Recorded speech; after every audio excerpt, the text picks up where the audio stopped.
Hi guys, so I haven't been on here for a while, and I felt the need that I really wanted to share. Heads up, if you are totally against religion, just stop watching right there and there. And now, just stop. So, I don't know if you guys had known that I had been really sick. It's going to be probably a month in December that there was a couple things going on with my health. One, they had diagnosed that from C1 to C4 I had bulging discs. So all of my discs from my spine, like from the top one to the bottom of my neck, they were all out. Hence I had horrible headaches. I couldn't really think straight. Lots of sleeping, lots of meds, lots of pain meds. And then sure enough, nothing helped. Prayer, bam, good massage, it was gone. Okay, so not a week passed by because of what happened on the top. The tailbone of my, like the end of my tailbone started getting, they were thinking that that was also happening, bulging disc.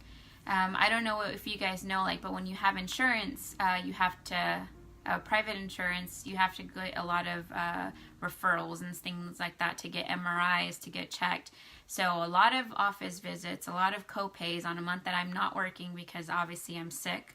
And nothing worked. And it seemed like everybody just passed me around. Nobody really cared to kind of take care of me. Just it's another person that's sick. So this is what I was surviving on every single day. Every single day. Half of these are narcotics, really high ones. On Christmas Day, I ended up going to the hospital. Christmas Eve, I went to the hospital to spend Christmas Day there.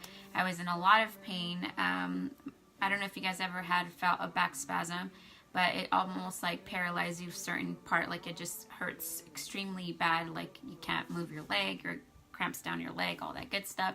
Well, I didn't not only have one, but I had several like my back was spasming in multi places in the back. So I couldn't walk. My legs couldn't feel. I was having numbing with an excruciating pain on the top of my back. So here I am coming home with 3 Toradol shots and oxycodone shot or pill, whatever, really heavily drugged. I'm coming home, and my husband throughout the day just, barely could get up my neck to just drink more pain meds. As I see my husband, see me there, with tears in his eyes because he's hurting, that I'm hurting, that hurt. And through all of it, in my head, the only thing that I can say is, God, I know you are a good God. I know you are a good God. It doesn't matter if I'm here and what situation I am, I still proclaim with my mouth that you are a good God. Later on that night, one of my favorite uncles from Mexico, he's a pastor also, called. And as I'm talking to him, he goes, I wish I was there, that I could, could pray. And my mom shows up at the door. Same time as he's saying that, she walks in. I said, hey, my mom just walked in. He said, okay, put me on speakerphone, we're going to pray. My husband, my mom, my dad, we started praying. Within 15 minutes, I was able to do, and I was able to just stand up by myself without any help. I felt my legs. I wasn't crying my eyes out. I stood up. I was able to bend down, which I couldn't do within weeks. My husband, seeing that at that moment, dropped to his knees to cry his eyes out and thank God, because I'm okay. And the reason I'm sharing this with you guys is because a lot of the times people think Christianity, man, you're Christian and you're going through this, where's your God? What's even us ourselves are Christians, we doubt ourselves, and is this real? Is this fake? What is this? I just want to remind you, and this is something that I read last night, when you sacrifice, a lot, and you go through a lot, not only does it build character, not only does it make you a better person, but your faith is stronger. Without that, your faith is nothing, because it's easy to believe in something that you don't see. It's easy to believe in something that's real. It's faith to believe in something that's not real, that's not even there yet, that you can't even see. It's impossible almost to believe in that, but that's why that is called faith. And Christianity, the real Christianity, everybody that, if you go back in the Bible and you look and you read and you see, everybody that worked for a purpose, that was there for a reason, went through so much, went through so many trials. The person that our Bible is about, the one person that our Bible is about, from the moment that he was born, he didn't have a place to lay. From the moment that he was born, he was persecuted. He was, his family didn't believe him. He couldn't even talk to his own family because they didn't even believe anything that he talked about. He had to be able to separate himself from family members for so many different things. He died, tortured, and on the cross he ended up dying for a greater good, for a purpose, for us to have everlasting life when we die. Like, if that's not sacrificial, like, I don't know what is. So here we are, hundreds of years later, thousands of years later, thinking that things are going to change, that things are going to be different. It's not different. Faith still needs to persevere. And I don't know about you guys, but people have to live in this world regardless. So you either live on this side without Christ, or you live on this side with Christ. So there's two different ways. You still go through trials through here. You suffer, you hurt. People might be unfaithful to you. You might be in really bad situations, and you have good times. Then you die, and you you will go to hell. Here, Christianity, you go through things. It's very hard. Yes, it's very hard. However, you grow, your character grows, you become a better person. You want to help others. You want to love better. You want to be different. You want to be a better person. Your faith grows. You help others. And at the end of the day, no matter what you went through, the bad stuff, at the end, you have an everlasting life. And you have, at the end of death, you have something even more beautiful than you could ever imagine.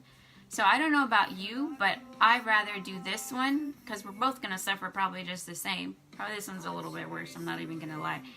But there's totally blessings and an outrageous amount of like a joy in living, and you find gratefulness in living on this hand. So, like, if you are a Christian and you are going through things and you are battling through things, one, I recommend you watch the story of Samson. They have it on Netflix, PureFlex, whatever. It's really pretty cool. That's actually a good movie. But it talks about while he's going through his procedure of just like God wanting him to do certain things, and he's like, God, what do you want me to do? He feels like God doesn't talk to him at certain times, but he ends up to his purpose. He builds himself throughout the bad circumstances in his life. He becomes who he needs to become, and he ends up having his purpose, which he beats like a whole nation by himself. But God was there. God helps him throughout. And it shows you that hundreds and thousands of years ago, people were still in the same spot that we are now, wondering, God, is this what you want from me? Is this what you're asking me to do? Sometimes they don't hear God's voice, and they just have to be patient and be still in that moment that you're going through trials. Just if you are going through trials, and if you are going through things, just stay still. Just stay still and just know that He is God, that He is powerful, that just like me, in 15 minutes, He helped me walk. And I am back to myself. I'm back to being who I need to be. And I'm just ready to just let you know that there is a real God, that He is true. And I don't care. My little one just walked in. Yeah, baby. Oh, the other way. The other restroom. That if you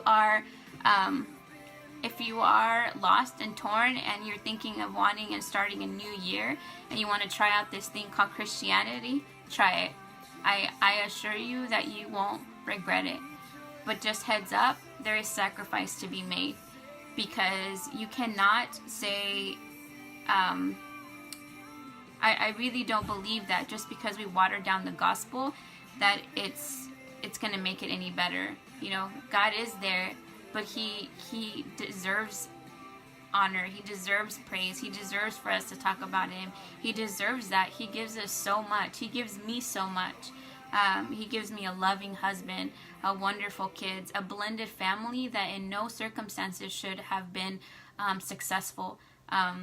From him having a child, I having a child with my previous marriage, us having children together, there shouldn't be no unity between us. That's actually a love and a complete unity. But there is that because God did that, and I'm living proof of it. So if you're sick and tired of me talking about God, like, I'm sorry, you might as well just unfriend me, because if you don't need it, I know that there's somebody out there that might need it. And those are the only reasons why I make these videos, because sometimes people just need to hear other things than just the negative stuff that people tell them. You know, the loneliness, the bitterness, the anger.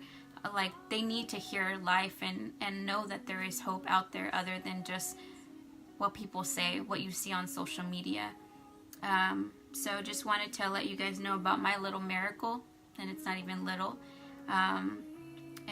Throughout the whole entire process, it's weird, but every single time God used my circumstance to help somebody else, to bring hope.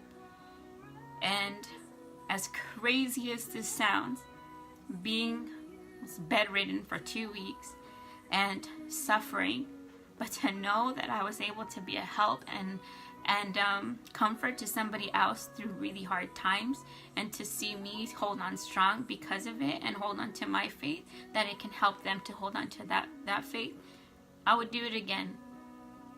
As crazy as that sounds, I would do it again. And with every circumstance that comes in my life from now on, it's going to be the same thing. I know that God's going to be faithful, and I know that God is a good God, and he's going to be there, and he's going to help, and he's going to comfort me when I need it, and he's going to be my strength when I can't. He's going to be my fighter when I can't fight. He's going to be my peacemaker when I'm so angry and I can't handle it on my own. He's going to be everything that I need him to be, because I've trust in him. So if you're struggling and you need something else other than your strength, try it. I highly recommend it. I hope that you guys have a new year. I hope that this new year to come, that it's different, that it's better for you. And even if you don't move situations financially, or you don't move a home, or you don't get a bigger house, or you don't get your dreams, I hope that it's a better year, because in here it's a better year. Because in here it's a better year, because you choose to make it a better year. You choose to be happy with what you have. You choose to be content with the people that are around you, and you choose to love the people that are around you and cherish them. So I love you guys. God bless you guys. Have a great New Year's, and enjoy your family. And I hope that God finds you guys in good health. And I hope good health for you guys, that God just blesses you guys in a great way, that he sends people near you that are there to comfort you and uplift you. And I hope that he takes away from you anything that can, just taint your year. I hope that he closes doors that are not allowed for you, so that way you don't get hurt. I hope that he opens doors that are going to lead you to a prosperous year. Love you guys. God bless you guys. Talk to you guys soon.